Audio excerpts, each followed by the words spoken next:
पिछले हफ्ते भर से ज्यादा का वक्त बीत चुका है। लगातार यूएई चर्चा में बना हुआ है। यूएई के अलग अलग हिस्सों में, जिसमें फुचैरा प्रांत में बना हुआ उसका पोर्ट हो या अलग अलग हिस्से, वहां ड्रोन और मिसाइल अटैक हो रहे हैं। और जब जब कोई मिसाइल अटैक या ड्रोन अटैक होता है, यूएई उसकी पूरी जिम्मेदारी ईरान पर थोप देता है।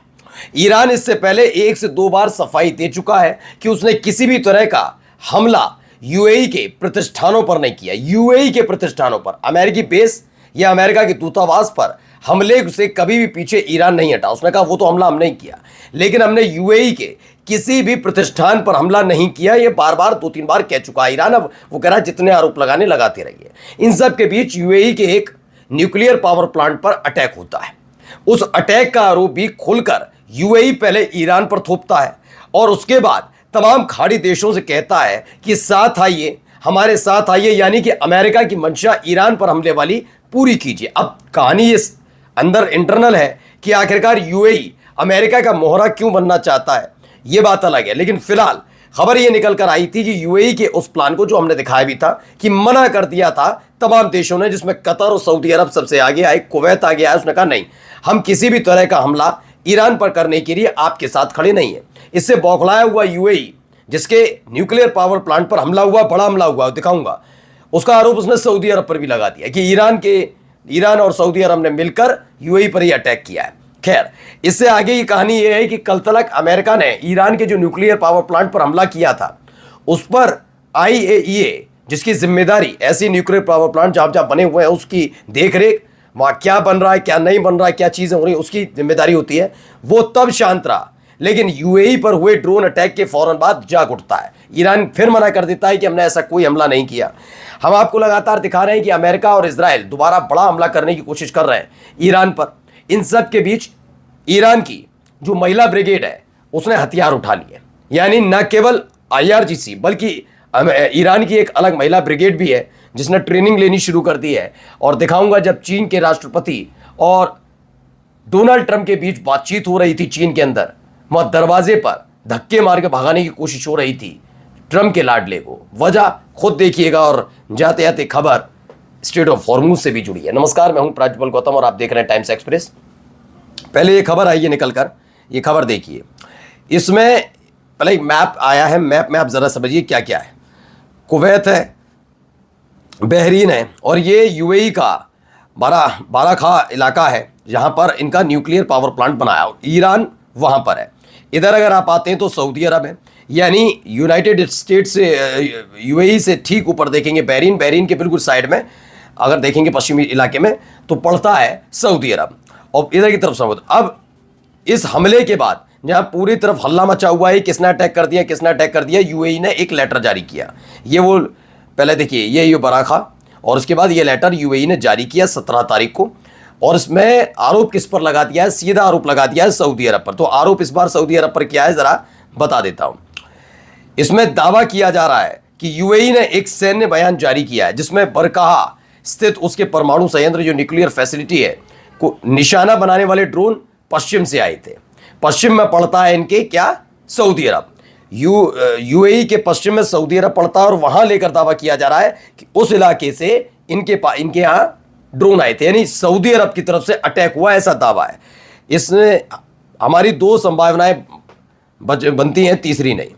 पहली, इन्होंने बताया कि सऊदी अरब ने ईरान को अपने हवाई क्षेत्र से ड्रोन भेजकर यूएई पर हमला करने की अनुमति दी, जैसा कि चित्र में दिखाया गया। दिखा रहा है ना, एरो बनता हुआ रहा रेड कलर का। इस रेड कलर के एरो में देखिए कि यहां से ईरान से चला, सऊदी अरब पहुंचा ड्रोन, और फिर उसके बाद यूएई आया। ये कह रहे हैं डायरेक्ट, अगर ईरान को अटैक ही करना है तो डायरेक्ट करेगा।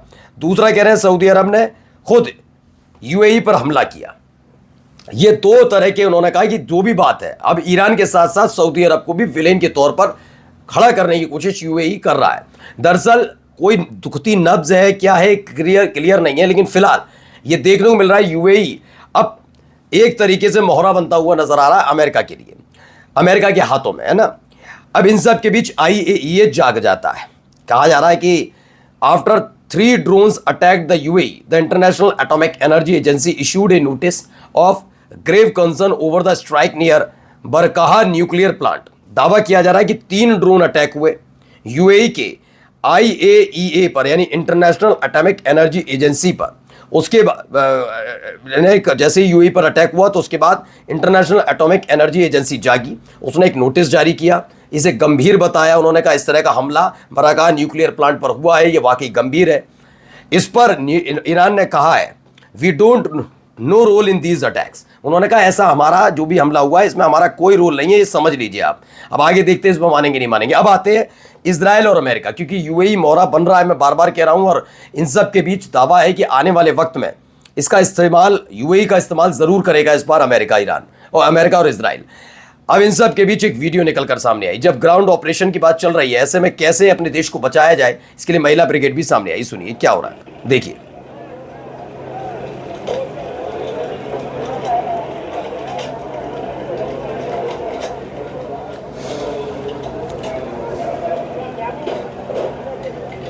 तो ये महिला ब्रिगेड है। इससे पहले 21 अप्रैल को बाकायदा परेड भी निकाली थी इस महिला ब्रिगेड की, जब इन्होंने परेड की थी और बड़े बड़े हथियारों के साथ। अब यहां पर ये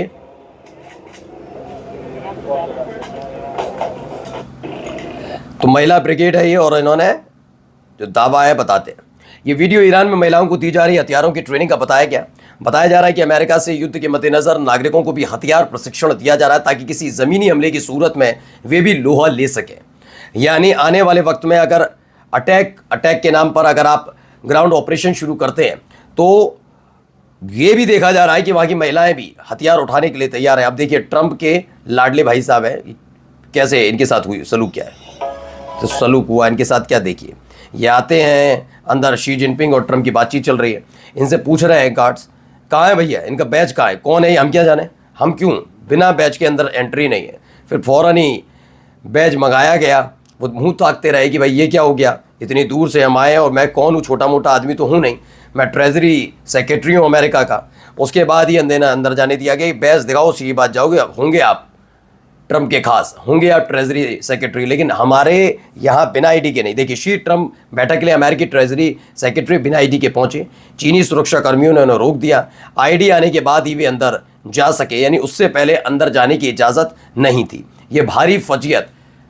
इससे पहले हमने दिखाया जब ट्रंप पहुंचे थे चीन में, उनका प्लेन लैंड हुआ था, तो उन्हें उम्मीद थी कि शी जिनपिंग वहाँ एयरपोर्ट पर मौजूद होंगे, बिल्कुल प्लेन के पास खड़े हुए होंगे, लेकिन ऐसा कहीं नहीं था। बड़ी नॉर्मल तरीके से ट्रंप का स्वागत किया गया और बड़ी नॉर्मल तरीके, पूरी ज़्यादा चर्चा इस बैठक की हो नहीं पाई।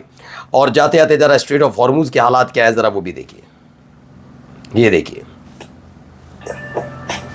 ये देखिए, कई सारे शिप खड़े हैं, कोई एक प्लेन ऊपर से उड़ रहा है स्ट्रेट ऑफ हॉर्मुज के ऊपर से। वहीं से इस वीडियो को बनाया गया कि कितने सारे शिप खड़े हैं। जहाँ एक तरफ ट्रंप दावा कर रहे हैं कि स्ट्रेट ऑफ हॉर्मुज की घेरेबंदी, नाकेबंदी ईरान की तरफ से की गई, उसे तोड़ दिया है।